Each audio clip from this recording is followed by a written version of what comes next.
Jadi beliau ini salah satu istilahnya pasaknya tanah Jawa lah bisa dikatakan. Pancer banget beliau.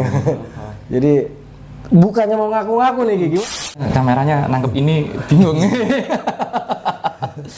Bingung ini. Kalau enggak gitu. Jadi gini. Dari dulu saya bisa Ki, tanpa ada yang ngajarin. Jadi gini. Ini mohon maaf spill sedikit aja. Iya, spill aja, spill kan. Jadi kita tarik napas, tahan terus bilang sama diri sendiri. Buat kita biasa gini Ki ya. Buat kita ini, buat saya, misalnya kita khawatir besok nggak bisa makan aja, itu udah menghina Tuhan. Iya. Sesuatu yang tidak terlihat tanpa jalan, kalau kita yakin sama Allah, maka itu ada jalan.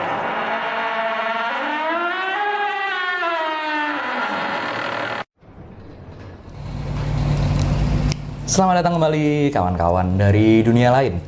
Kali ini saya bersama seorang yang sangat spesial. Saya ngefans sama beliau ini. Subhanallah. Iya beneran. Beliau ini ahlinya apa ya, pendakian. Kita nggak usah bilang pendakian lah, udah legendaris kalau urusan pendakian. Alhamdulillah. Itu dia. Tapi untuk urusan survival dan urusan apa ya ibaratnya, ini mungkin jarang orang tahu ya Kang Arya. Apa ya, ibaratnya tirakat diri, menahan diri ini udah wah top banget. Ya, kita sambut beliau adalah Kang Arya Sena Kisah Pendakian. Subscribe juga YouTube-nya Kang Arya di Kang Arya Sena, iya. Cerita pendakian. Kang Arya Sena Cerita Pendakian. Iya. Oke, subscribe juga. Sekarang kita bakalan ngobrol-ngobrol mengulik. Karena Kang Arya ini pribadi yang unik ya menurut saya ya.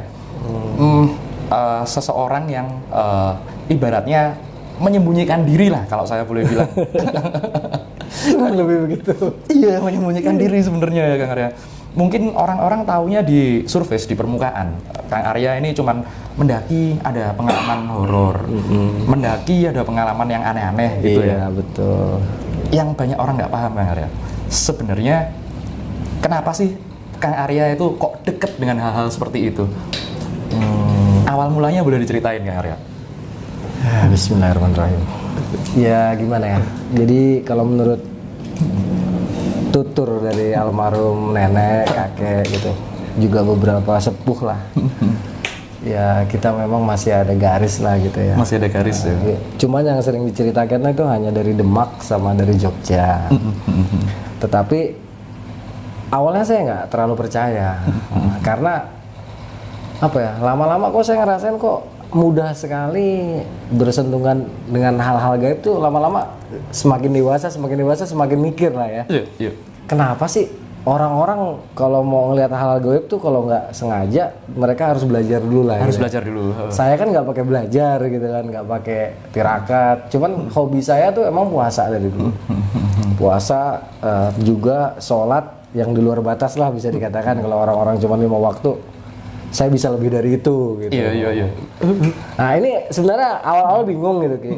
Tambah lagi omongan dari sesepuh lah, orang tua, bahwa kita masih punya ya garis lah gitu ya. Terah ya. Terah gitu. Cuman saat itu di antara kebingungan dengan segala sesuatu yang kita alami, saya menolak untuk percaya gitu. Awalnya malah menolak untuk percaya. Sampai akhirnya karena kenakalan saya sudah terlalu, saya ngerasa apa ya, seperti itu nggak ada takutnya lah waktu itu. Nah almarhum nenek saya kan beliau itu udah sepuh. Nah, beliau sempat tahun 93 lah atau 94. Kata-kata ini jarang, nggak pernah saya ucapkan, tapi mungkin di sini bisa saya ucapkan. Jadi beliau mengatakan, Ger, aura rajamu terlalu besar. Gitu. Kamu kalau bisa ke Demak supaya ada pengimbang dari kalangan aulia. Gitu kira-kira. Itu ya. Cuman saya waktu itu nggak pernah mau nurut gitu, nggak pernah mau nurut sama almarhum nenek saya karena saya berpikir begini, ngapain sih, itu kan orang udah pada nggak ada semua gitu. Saya masih terfokus sama ibadah puasa saya yang bisa dikatakan nggak normal lagi gitu, nggak cuma Senin Kemis. Saya tuh puasa dulu semau saya. Bisa sampai seminggu full ya. Bisa seminggu full, bisa sebulan full, bisa 3 bulan gitu. Intinya kalau saya mau puasa, saya pasti puasa. Nggak harus hari ini enggak. Dan ketika saya mau baca sesuatu, lucunya walaupun saya nggak pernah belajar, tapi saya bisa gitu. Tahu aja gitu. Gitu. Nah ini semasa remaja itu saya abaikan betul. Bahkan di tahun 94 itu ada beberapa kejadian yang menurut saya luar biasa di antara mimpi dan tidak. Cuman mungkin spesifikasinya nggak bisa saya sebut ya, soalnya terlalu apa, fantastis lah bisa dikatakan. Dibilang orang aneh mungkin aneh ya. gitu, ntar dibilangnya apa gitu. Ada satu kejadian, ini sebenarnya real, makanya nyata, bahwa yang dikatakan almarhum nenek saya itu ada benarnya. Cuma saya masih menolak, nggak mungkin gitu. Jadi kejadian ini ada sebuah peristiwa di langit lah, saya lihat itu sangat luar biasa. Mohon maaf saya skip tapi ya. Iya. Masih belum bisa ngomong. Masih belum bisa ngomong ya. Nggak bisa keluar gitu. Itu saya lihat full selama bulan puasa. Mulai dari malam ke-17 sampai malam menjelang malam Idul Fitri gitu, full saya lihat fenomena itu di langit. Yang turun-turun itu ya. Pokoknya adalah sesuatu. Gitu. Saya susah ngomongnya. Setelah itu sekitar 95, 96 bersambung lagi, saya mulai sering ketemu ketika lagi zikir ya. Zikir karena hobi saya memang seperti itu gitu ya. Alhamdulillah sampai detik ini masih ya. Itu mulailah bertemu dengan sosok-sosok pemimpin Jawa di eranya masing-masing, mulai dari era bisa dikatakan Mataram kuno gitu ya, Ratu Sima, sampai terus ke Empu Sindok, sampai terus nanti yang paling dekat dengan saya setelah Singosari kan. Jadi ada seorang trah dari Galuh, dia berkuasa di daerah Jawa Timur. Ya. Itu yang paling jelas sebenarnya gambarannya dari pertempuran. Kok saya kayak orang ini loh, mimpi enggak? Karena bukan dalam keadaan tidur. Jadi saya melihat seperti gambaran, oh ini pertempuran desa Ganter, oh ini pertempuran antara Ken Arok lawan Ken Dedes gitu kan, Danang Gendis, atau ini pertempuran, ini Ken Arok lagi ngebunuh Kebo Ijo gitu. Itu kayak ngelihat gitu. Iya. Bukannya hayalan, tapi loh kayak inilah, kayak layar gitu. Tetap saya masih nolak. Sampai akhirnya datanglah tokoh-tokoh yang sering disebutkan di Sunda gitu kan. Saya awalnya mengira mereka itu jin semua. Saya selalu marah, lu jangan bohongin gua lu. Iya. Saya omel-omelin, pergi. Gaib ya, karena gaib ya. Waktu itu kan belum ada pembimbing sama sekali. Sampai satu ketika di akhir 95 atau pertengahan 95, saya kedatangan sosok yang sangat familiar di tanah Jawa. Beliau dikenal dengan nama Ibunda atau Ibu ya. Bulan-bulan ini juga, bulan-bulan Muharram, bulan Hasuro ini ya. Bulan Hasuro ini, beliau datang dengan kereta kencananya berwarna hijau, kuda putihnya 8. Itu sebelum saya bertemu dengan sosok aslinya, saya harus berjumpa dengan 40 orang yang sosoknya sama persis.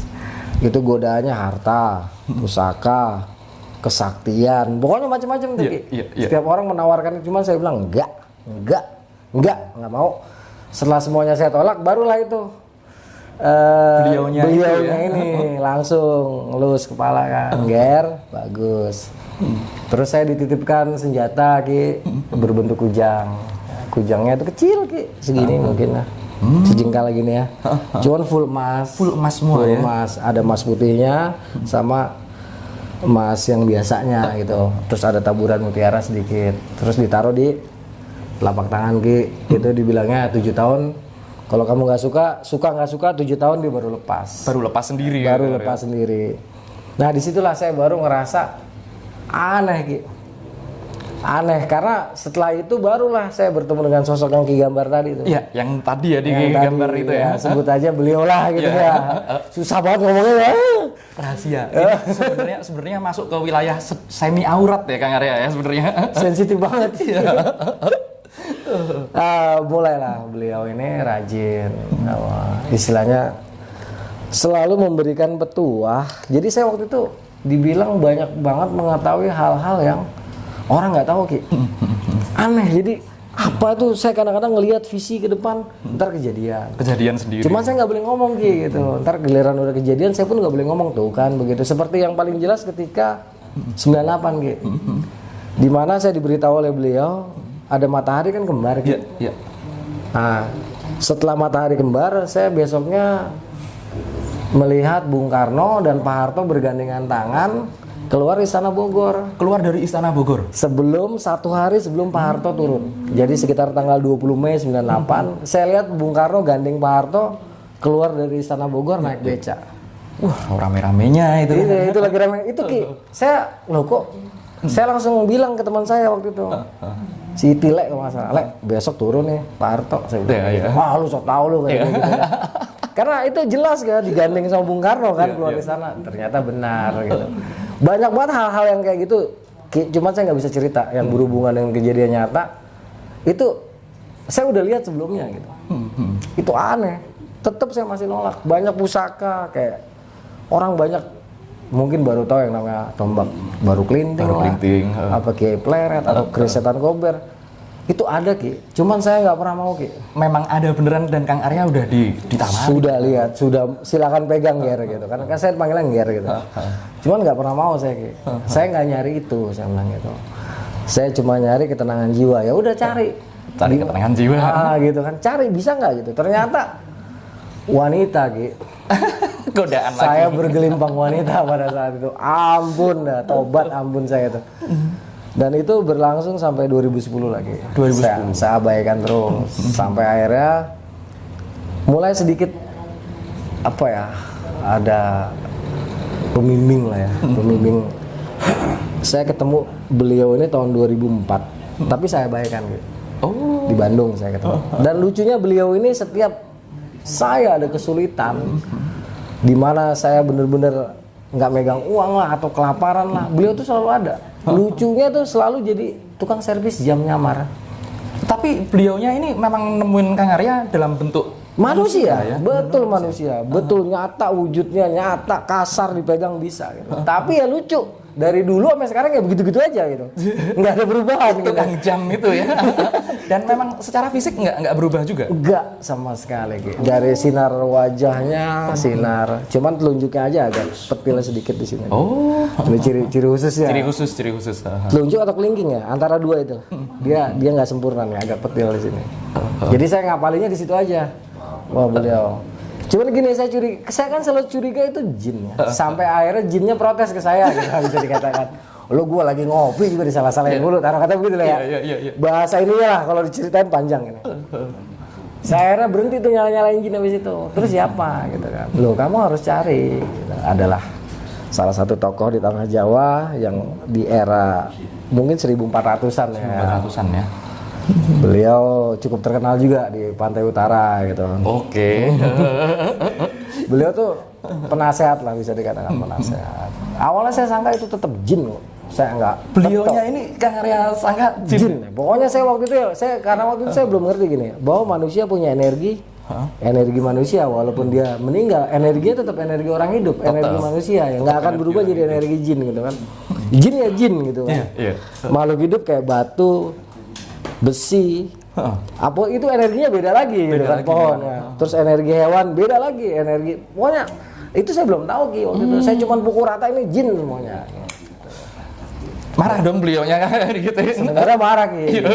Termasuk yang Ki gambarkan tadi. Beliau tuh kecewa. Cuman akhirnya ngomong begini. Ini sekitar 2012-an ya. Ya udah kamu jalanin dulu lakumu. 7 tahun sanggup nggak? Saya bilang nggak tahu. Iya. Jalanin aja. Saya bilang kayak gitu. Nah 7 tahun ini full saya puasa gitu. Full puasa selama dalam artian puasa kenikmatan dunia. Nahan lah ya. Aduh, itu makan separuh mati Ki. Iya. Saya itu makan hanya bisa makan yang saya petik, yang saya tanam sendiri, dan itu saya petik. Wah itu luar biasa. Waduh sakit Ki, 7 tahun itu sakit. Tapi saya kekeh karena itu kan terus datang kan. Ayo Le, mau nggak ini? Iya. Gitu, digodanya sama benda-benda. Le, mau nggak ini emas? Enggak, gitu. Enggak, biarin gua kayak gini. Yang penting saya mati nggak salah arah, saya bilang kayak gitu. 7 tahun berlalu tuh Ki. 7 tahun berlalu, akhirnya beliau nggak ada Ki. Udah nggak kontak-kontak lagi. Intens ya. Intens lah, gitu. Mungkin karena belum waktunya ya. Karena saya ingat dipesan umur 40 tahun ke atas. Nah sekitar 2017 ini kita langsung aja Ki ya. Agak susah soalnya nih banyak banget yang nggak bisa kecerita. Nggak bisa diceritain ya. Terlalu aneh gitu. Tadi bilang ayah lagi gitu. Nanti kita bongkar di akhir-akhir ya. Setelah saya 7 tahun berpuasa itu, setahun itu saya mulai pemulihan. Mulai pemulihan dalam artian saya mulai tuh bisa ketemu nasi, saya mulailah bisa dapat uang. Tadinya nggak bisa sama sekali gitu. Sama sekali ya? Nggak bisa sama sekali. Saya betul-betul puasa. Disuruh tirakat full 7 tahun? Saya di kamar full, itu nggak kemana-mana. Jadi keluar itu kalau cuman pengen sholat Jumat. Selebihnya saya nggak pernah keluar kamar. Sampai saya tuh disangkanya pengangguran apalah gitu. Bener-bener tapi ya lucu gitu kan. Lucunya gini, kalau udah lapar banget, saya keluar, saya ngeliat orang makan. Itu orang makan sampai 3 kali makan nggak kenyang-kenyang. Saya kenyang. Ajaib itu, keren itu. Itu lucu tuh Ki, bener. Jadi akhirnya saya kan, wah ini samanya nggak puasa gua gitu. Tetap diem di kamar Ki, tetap diem di kamar, terus kayak flashback ke belakang. Saya dengar pohon itu bisa mengeluarkan suara, dengar batu-batu, air bisa tidur gitu kan. Terus udara itu bisa ada suara gitu. Suaranya tapi dalam bentuk tasbih gitu. Iya. Dalam kalimat-kalimatullah. Ke flashback ke situ. Terus waktu itu saya bilang, Gusti Allah, terserah. Saya mau dimatiin, monggo. Saya mau dihidupin, monggo. Saya mau disusahin, monggo. Saya mau dihinakan, silahkan. Saya udah terserah aja Gusti Allah gitu. Saya ridho. Baru nih setelah 3 hari puasa, bukan karena mau puasa, memang tidak ada yang bisa dimakan Ki. Saya kemana-mana minta itu nggak ada yang ngasih Ki. Harus puasa. Harus puasa, iya. Waduh, akhirnya minum kagak, makan kagak Ki. Setengah pingsan gitu barulah nih, termasuk beliau ini. Nger, lulus. Terus yang dari kalangan aulia, nger, lulus gitu kan. Kalau untuk kalangan darah biru banyak banget lah. Saya nggak bisa sebutin. Udah ininya, udah keluarga sendiri lah keluarga itu. Udah semua nger. Terus dari kalangan aulia sebagai penyeimbang akhirnya hadir. Datang ngasih masukan lah ya buat saya betul-betul bukan lagi mencari keridoan yang maha kuasa, tapi ridho dengan apa yang ditakdirkan. Kita yang ridho ya berarti. Nggak usah protes, mau diapain aja, kersaning yang maha kuasa. Itu yang susah banget. Itu yang ditekankan. Pada akhirnya ya udah, saya pasrah. Cuma saya bilang, ya Rob, saya tetap akan berusaha. Ketika itu yang terbersit dalam pikiran hanya menulis Ki. Akhirnya saya nulis di Facebook Ki. Oh, awal-awalnya itu nulis, ya. Dan nggak nyangka tulisan itulah yang membuat akhirnya Ki Atmo bisa kenal sama saya. Iya. Akhirnya saya bisa buka YouTube gitu, pelajarin. Aduh. Memang iya berasa Kang Arya kalau gini ini emang. Ki Atmo sih bongkar-bongkar. Enggak itu. Gua udah bersembunyi banget ini Ki. Itu yang bagus itu. Memang kalau ini termasuk ininya loh Kang Arya. Saya percaya ini termasuk dari jalurnya beliau diingetin. Ini bulan Muharram. Bulan Muharram, bulan Suro ya. Tanggal berapa ini? Tanggal berapa ini? Tanggal 5 ya? Tanggal 5 ya. Hari kelima itu ibaratnya 5 panca indera aktif dan kemudian ini udah moga-moga ya udah waktunya Kang Arya memang harus ininya Kang Arya. Kok jadi susah? Padahal tadi di bawah tuh udah gini gitu. Hilang ngeblank gitu. Iya, emang harus kebawa yang ini Kang Arya. Emang harus kebawa yang ini. Jadi beliau ini salah satu istilahnya pasaknya tanah Jawa lah bisa dikatakan. Pancer banget beliau. Jadi bukannya mau ngaku-ngaku nih gimana? Susah banget ya. Enggak. Aku yang konfirmasi karena gini. Ini buat kalian yang nonton, kalian harus tahu sebelum saya ketemu. Kita nggak ada kontak ya Kang Arya sebelumnya. Nggak ada. Begitu saya ini mau podcast sama Kang Arya, lihat dulu YouTube-nya di Kang Arya, jebret. Loh, beliaunya itu datang. Saya dapat beberapa kilasan. Ya yang pokoknya ini tadi ya, nanti yang ceritanya Kang Arya dari awal sampai sekarang ini, aku bisa konfirmasi karena beberapa hal kita juga melaluinya. Seperti yang tadi ibaratnya, ini kalau orang bayangin pasti nggak kebayang. Kayak vision, kayak apa namanya? Iya, penglihatan ke belakang tadi gitu. Waduh, dibilang mimpi bukan. Terus habis itu dibilang kayak lihat TV, gimana ya? Enggak ada TV-nya kan. Iya. Jadi sejarah saya dulu Ki di rapot itu 9. Karena saya tahu peristiwa sejarah bukan dari buku sejarah Ki. Tapi langsung dari kejadian sejarah gitu. Itu dia. Makanya saya tokoh-tokoh dalam sejarah itu apal di luar kepala Ki. Apal di luar kepala. Karena memang lo itu dulu senopatinya kakekku gitu kan. Jadi apal gitu. Ini aduh gimana cerita. Terus bilang ngaku-ngaku lagi. Enggak, aku aja yang ngomong dulu ya. Aku yang ngomong dulu ya. Gini, aku terjemahkan bahasanya karena Kang Arya ini enggak apa ya? Enggak bebas ngomong itu, takutnya nanti orang dipikir beliau ini ngayal. Padahal entah kenapa ini dari tadi, dari pertama kali tadi gambarnya ini udah merinding karena ya memang ada beberapa yang ibaratnya direstui Kang Arya ya. Iya. Udah lah, nggak apa-apa. Tadinya nggak bisa belas ini. Biasanya ngeblank udah kalau ngomong gini. Biasanya ngeblank. Jadi bodoh langsung nggak bisa ngomong. Aku tunjukin dulu, nggak apa-apa ya Kang Arya beliaunya ini buat di kamera. Kena nggak di kamera? Beliau pasak tanah Jawa itu salah satunya. Aduh ngeri.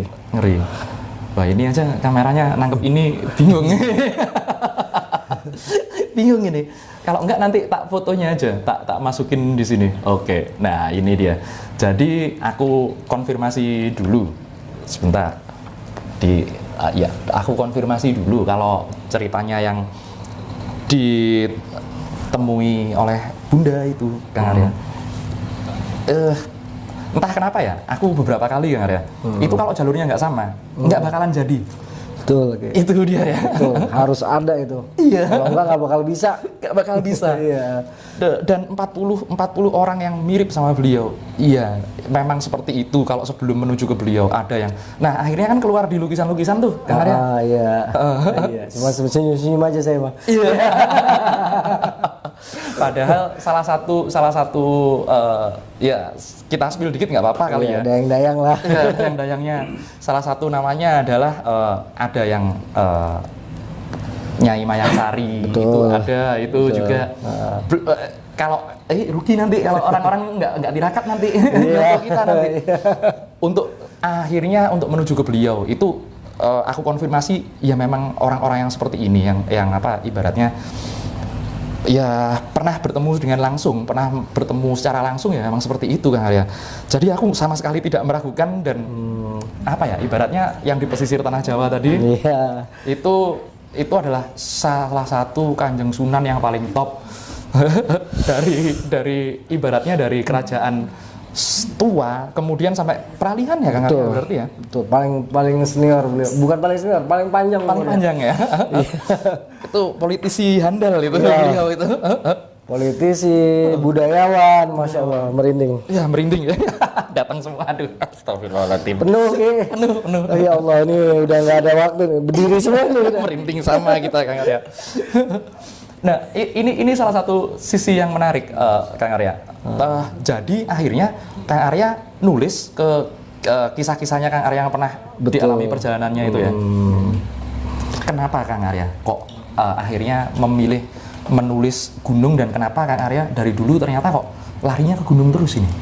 Itu semacam gini Ki. Jadi saya menemukan satu titik di mana saya bisa tenang gitu kan. Jadi saya seperti film-film di Naruto lah ya. Iya. Nyerap energi alam lah bisa dikatakan gitu. Jadi gini, dari dulu saya bisa Ki, tanpa ada yang ngajarin. Jadi gini, ini mohon maaf spill sedikit aja. Iya, spill aja, spill kan.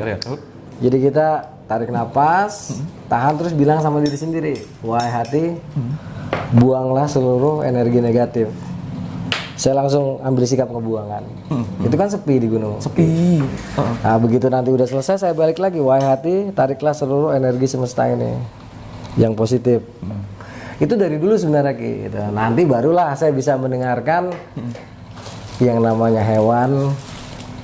Bukan beliau, hewan itu mengatakan sesuatu lah gitu. Dalam artian sulit banget ngomongnya, Masya Allah, ini peristiwa yang sulit banget. Intinya gini lah, mereka bertasbih lah gitu. Nah, di sini sebenarnya saya cuma disuruh belajar gitu. Kenapa saya sering ke gunung itu, karena saya dari dulu bilang, dari tahun 93 itu, 94 saya menemukan peristiwa aneh di langit. Itu saya cuma mau Allah dan Rasulnya Ki. Saya nggak mau kesaktian, saya nggak mau harta, saya nggak mau yang namanya pusaka. Saya cuman dua itu, Allah sama Rasulnya gitu. Sebenarnya nih ada kejadian-kejadian yang nggak bisa blast gitu, off the record. Off the record ya. Bener-bener bilang sableng soalnya. Beliau ini nggak bisa dipalsukan masalahnya gitu. Iya, benar. Nggak ada jin yang sanggup. Nggak bakalan beliau ini. Cuman kita nggak bisa sebut gitu ya. Beliau udah mengarahkan. Sudah mengarahkan. Nah, cuman kitanya emang nakal gitu. Iya. Nakal, akhirnya si pembimbing yang akhirnya bisa tersentuh ini, tapi sampai detik ini usianya, wajahnya masih segitu-gitu aja. Cuman bilang gini, Nger, kamu jalan keluar, di tengah jalan kamu injek paku, memang sudah kamu rencanakan. Itu sebenarnya bahasa marifat ya Ki ya gitu. Mana pernah kita rencanakan mau injek paku sih, tapi ketika kita terinjak paku itulah takdir. Iya. Saya hanya terus untuk kamu udah nggak usah pikirin yang sudah terjadi, yang akan terjadi atau yang sedang terjadi. Kamu cukup pikirkan kebesaran Tuhanmu. Ingat darahmu. Gitu kan, ingat kamu begitu lagi kira-kira gitulah. Aku sambung dulu biar orang-orang jelas ini. Ingat darahmu, kalau dulu kamu adalah darah dari orang-orang yang seperti ini, maka lanjutkanlah yang seperti ini juga. Betul, kebaikannya dengan menggunakan kekuatan. Jadi sebenarnya tugasnya itu ya ada lagi ya. Menyebarkan dengan cara kamu gitu kan, selawat tadi dengan gayamu, dengan caramu dan dengan zamanmu itu ya sesuaikan saja. Tapi inti dari ajarannya tidak boleh berubah, tauhid tadi gitu ya. Benar. Cuman cara penyampaiannya terserah bebas gitu. Dan agak sulit banget ya Allah. Gak bisa Ki, soalnya diperhatiin Ki, kan kita tahu sendiri. Diperhatiin. Gugup jadinya. Tapi yang perhatiin Kang Arya ini, aku nggak tahu kenapa ya. Ini energinya sampai bikin kita merinding seperti ini. Terus ya Ki. Merinding terus. Ayo, udah waktunya. Bagus ini. Aduh, sayangnya Ki masih emang maunya bersembunyi terus gitu lagi ya. Jadi memang apa ya, lebih baik kita seperti angin gitu kan. Orang nggak bisa lihat tapi efeknya ada. Gitu. Efeknya ada. Tapi ya sedikit aja lah, sedikit. Jadi memang beliau ini kalau dalam visi saya, walaupun dahulunya dikatakan agamanya Hindu ataupun apa, tetapi tetap di mata saya mereka berselawat Ki. Iya. Nggak putus mereka, hanya pandangan manusianya aja.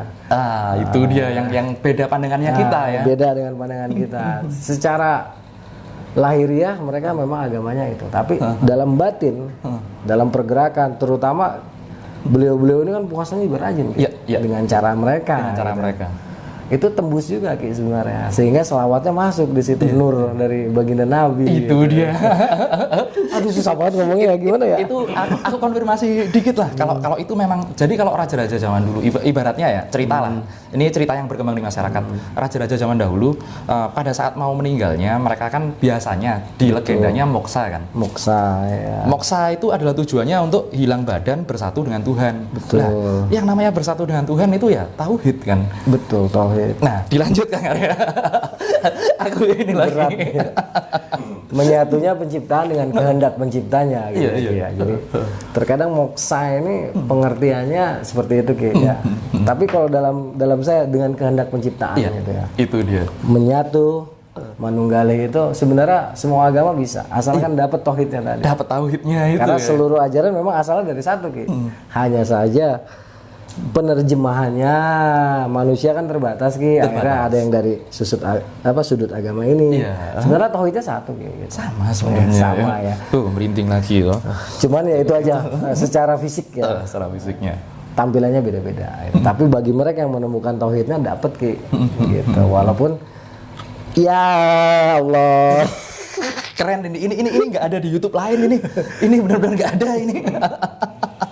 Jadi yang namanya tauhid itu warna tauhid itu hanya satu, esa, keesaan Tuhan. Nah, keesaan Tuhan ini menjelma menjadi apapun yang Tuhan kehendaki. Karena semua warna itu di mata Tuhan selalu punya nilai kebenaran. Harus ada benar, harus ada kesalahan sehingga ada kebenaran. Ada kebenarannya itu. Contoh-contohnya diciptakanlah sama Tuhan. Tetapi inti dari kebenaran sesungguhnya hanya Tuhan yang tahu. Itu dia. Kita nggak boleh ngejudge kan. Nggak boleh ngejudge. Ini agak berat karena ini dari Pantai Utara gitu. Iya. Aduh, gue jadi pusing nih ngebongkar rahasia diri gue sendiri. Udah ngumpet juga. Nggak apa-apa. Udah waktunya Kang Arya ini. Karena aku lihat ya Kang Arya. Kemarin kan aku sempat lihat ini Kang Arya sebelum gambarin beliau ini. Lah, kok apa namanya? Ini orang harusnya jauh lebih dari ini. Karena apa ya? Ibaratnya bukan hanya cerita dari sisi misterinya, karena misteri yang diceritakan Kang Arya di tempat biasanya itu ya. Cuman kulit itu. Nah, itu kan cuman apa? Ibaratnya hasil tipis di atasnya. Betul. Gitu. Nggak berani kalau ke dalam-dalam. Takut ngeblank. Padahal dalam prinsipnya apa namanya? Aku yang penasaran ini Kang Arya Sena. Kenapa kok sampai dipakai di YouTube-nya Kang Arya? Arya Sena, cerita pendakian. Sebenarnya nama asli bukan itu Ki, tapi itu nama pemberian dari beliau. Nah, ini ya. Makanya aku bilang gitu karena ini. Ya kita semua tahu ya, Arya Sena itu siapa? Arya Sena itu adalah orang ada di tokoh Pandawa lah. Betul. Werkudara ini kalau orang itu bilang. Ini untuk mendapatkan dewanya sendiri, ibaratnya Dewa Ruci itu, itu dicemplungin ke laut sampai ibaratnya yang tadi Kang Arya cerita. Udah mau mati ya, silahkan, mau apa ya silahkan. Udah terserah aja lah. Udah terserah ya. Baru ketemu celing, jadi itu ya ceritanya ya Kang Arya. Jadi beliau ini, saya langsung diajak masuk ke kisah itu Ki. Jadi kisah itu saya nggak baca Ki. Kisah itu saya digambarkan langsung oleh beliau.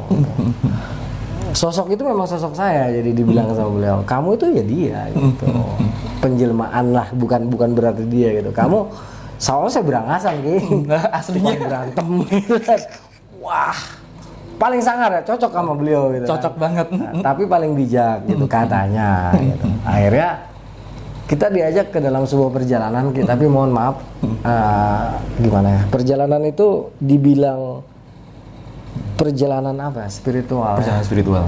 Perjalanan yang mungkin nggak semua orang bisa. Dimana kita akhirnya jasad kita memang ada di alam dunia, tetapi roh kita, jiwa kita diajak ke dalam sebuah dimensi yang mungkin manusia lain akan menganggap lu gila kali ya gitu. Tapi dimensi ini dimensi yang apa ya, sempurna bisa dikatakan. Iya. Dimana semua bentuk indah-indah semua, bagus. Terus kita di situ dapat pelajaran yang tadi, perjalanan mencari air suci. Ternyata di situ nilai ketauhidannya ada Ki. Itu dia ya. Gimana Kang Arya? Di spill pas waktu perjalanan spiritualnya itu. Itu perjalanannya kita ditunjukkan sebenarnya bagaimana sih seseorang itu tabah dengan apa yang diputuskan oleh Tuhannya. Kita dapat ibroh dari seseorang yang kita anggap guru, orang pintar, orang suci. Tetapi di mata Tuhan mereka tidak pintar, tidak suci, juga tidak beragama gitu. Kan percis dengan Arya Werkudara ketika beliau ditipu oleh salah seorang tokoh. Iya. Di mana dianggapnya orang suci, orang pintar, juga orang hebat lah. Padahal itu dia bukan itu semua. Bukan itu semua padahal. Hanya pandangan duniawinya dia seperti itu. Saya diajak seperti itu gitu. Jadi saya memahami perjalanan itu sampai akhirnya naga itu ternyata bukan naga gitu. Jadi itu adalah kesifatan dari nafsu yang sangat besar di dalam diri manusia yang menjadi penghambat kita. Ngelilit itu ya. Ngelilit, wujudlah naga. Kenapa harus kuku pancanaka? Itu saya diajarin itu tapi dalam ketauhidan ya. Akhirnya saya paham, mengerti. Saya mulai besok dilarang menggunakan nama asli saya S. Agni atau Anto gitu kan. Ger, wis, nggak ada lagi nama itu. Namamu Arya Sena. Itulah. Itu. Sebenarnya orang-orang beberapa orang ya, apalagi di duniaku Kang Arya. Wah, kalau orang udah dapat pencerahan seperti itu memang sama. Kita harus pakai nama itu memang. Iya, nggak bisa saya pakai nama lain. Jadi kalau kenalan saya, ya kalau di KTP emang nggak usah dirubah gitu. Tapi kalau berani ngenalin pakai nama lain suka sakit Ki langsung. Suka sakit. Langsung aduh gitu. Iya. Meriang di badan. Meriang di badan. Kok kamu udah dikasih. Karena bukan hanya beliau ya Ki ya, yang paling dekat beliau ya. Terus ada lagi dari Pantai Utara juga, ini sangat dekat dengan saya Ki. Bahkan bisa dikatakan selalu hadir Ki. Ini bukan jin ya Ki, ngerti lah. Nggak mungkin dia bisa diserupai. Iya. Beliau ini dekat sekali dengan saya gitu. Sampai banyak hal beliau tuh menyampaikan, akhirnya saya paham banyak sekali sesuatu yang orang-orang mungkin nggak paham gitu. Tapi ya sedikit-sedikit aja kita buka ya. Sedikit buka aja. Bagaimana kita bisa menyikapi yang namanya kehendak Tuhan gitu. Kehendak Tuhan di dalam penciptaan, Ger. Kelak kamu akan bersatu dengan Tuhanmu, bukan berarti kamu menyatu dengan zat Tuhan gitu kan. Tapi bagaimana kamu menyatu dengan kehendak penciptaan. Itulah manunggali yang sesungguhnya. Sesungguhnya ya. Bukan kan kalau sekarang pengertiannya banyak salah Ki ya. Dianggapnya sesat menyatu dengan emang nggak ada yang kayak gitu. Garis merah ciptaan dengan penciptanya jelas. Cuman penjelasan secara rincinya kan jarang orang bisa. Itu dia. Dan beliau ini memang ini Kang Arya, kalau aku telaah memang selalu dekat dengan, nggak tahu ya, mungkin dititipi apa-apa ya. Memang selalu dekat dengan anak turunnya Majapahit. Betul Ki. Betul. Beliau memang punya spesifikasi. Ya. Betul, dengan anak turun dari itu. Ini karena udah dibongkar ya. Iya. Seperti ada perjanjian khusus. Gitu. Secara batin beliau mengatakan ketika saat-saat terakhir ganti era. Yang Bre Kertabumi lah bisa dikatakan. Saya nggak bisa sebut nama ininya. Bre Kertabumi yang itu memang seperti ada sesuatu beliau di saat beliau itu memeluk kakinya untuk tidak salah paham lah dengan kejadian yang ada gitu. Seperti punya kesalahan lah dengan era runtuhnya Majapahit. Walaupun nggak ada hubungannya dengan Raden Patah sebenarnya. Sebenarnya nggak ada hubungannya. Raden Patah justru hendak menyelamatkan Majapahit. Iya sebenarnya. Konflik internal ya waktu itu. Internal. Jadi antara patih dengan raja itu kan direbut. Raden Patah nggak terima nih karena ayahnya dijatuhkan kekuasaannya. Cuman kan orang banyak salah paham. Salah paham. Kisah sesungguhnya nggak Raden Patah numbangin Majapahit. Enggak. Ini salah total nih, salah besar ini. Sebenarnya Raden Patah justru mau menegakkan kerajaan Majapahit lagi. Makanya lambang kerajaan Demak itu kan sama persis dengan persis. Cuman diganti Asmaul Husna gitu. Mataharinya ya sama. Seluruh lambang kerajaan Demak sama kerajaan Majapahit itu sama persis. Kira-kira gitu susah ngomongnya ya. tapi kan Kang Arya sekarang lagi ini ya. Lagi keliling kan sama Misteri Dunia juga. Betul ya. Mungkin ya. Ini kan ada salah satu buku karya sastra yang ciptaannya orang di seluruh Belanda. Betul. Biar sejarahnya congkrah. Berbelok kan? Berbelok. Ngaco. Nah, ini nanti mumpung kita keliling Kang Arya. Kita sama-sama ini kumpulin apa? Data biar ini loh sebenarnya yang kayak gini ini loh. Iya, kayak perang Bubat tuh nggak ada. Nggak ada sebenarnya. Itu karangan Belanda. Terus peristiwa pertarungan Kanjeng Syekh Siti Jenar dengan Kanjeng Sunan Kalijaga itu juga buatan Belanda gitu. Nah, itu nggak ada semua sebenarnya. Karena memang saya mohon maaf memang ditarik ke masa itu. Iya. Dan salah satu pembimbing saya yang paling galak adalah beliau ini. Beliau bisa blepak gitu dan omongannya kan beliau suaranya keras. Orangnya agak kasar dan energinya lebih dari Topan kalau misalnya. Wah nggak karu-karuan, itu udah pasti beliau itu. Ini udah pasti yang ini. Iya, satu-satunya. Yang belak-belakan lah bisa dikatakan. Kalau yang dari utara ini kan sopan. Dengan bahasa kias. Kalau ini enggak, AA, BB. Jadi beliau kadang penjelasannya nggak bisa dimengerti sama umum. Yang ini nih yang menjelaskan dengan karya-karya Jawanya. Sebenarnya nggak ada, cuman karena berbahaya sama Belanda dilihat ini berbahaya nih antara dua tokoh ini kalau sampai menyatu pemahamannya itu bahaya kan? Bahaya. Orang Jawa ngeri. Iya. Makanya dihancurkan pemahamannya, dibilanglah musuh gitu. Aduh, ini kok ngomong. Iya, nggak apa-apa, bagus. Keren ini. Sebenarnya nggak ada itu. Jadi supaya nggak bersatu nih, soalnya pemahaman kedua ini betul-betul pemahaman tauhid yang luar biasa gitu. Jadi ya, cuman yang satu memang dijadikan tokoh antagonis pada akhirnya supaya nggak bersatu nih orang Jawa. supaya tetap ribut-ribut sendiri gitu. Ibaratnya ajaran makrifatnya dibikin jadi apa ya, musuh public enemy. Betul, seakan-akan musuh. Padahal kagak, ini mah orang CS-an banget ini. Ya Allah, ngopi bareng lah bisa dikatakan gitu. Nggak ada berantem-berantem lah. Nah, bisa ngomong karena emang lihat ya, dibawa ke masa itu ya. Ngalami itu bukan cuma ngelihat, kalau Kang Arya aku bilang itu ya pengalaman spiritual sendiri sih memang. Iya, kebanyakan gitu pas kita lagi zikir, pas kita lagi selawatan gitu kan. Makanya saya bilang kita harus tahu ini energi jin apa energi orang hidup dulunya gitu kan. Jangan sampai main jin korin lah segala macam. Bukan. Wah, iya, wah ngawur gitu kan. Ya tapi gimana pemahaman umum kan kayak kita nggak bisa bantah ya.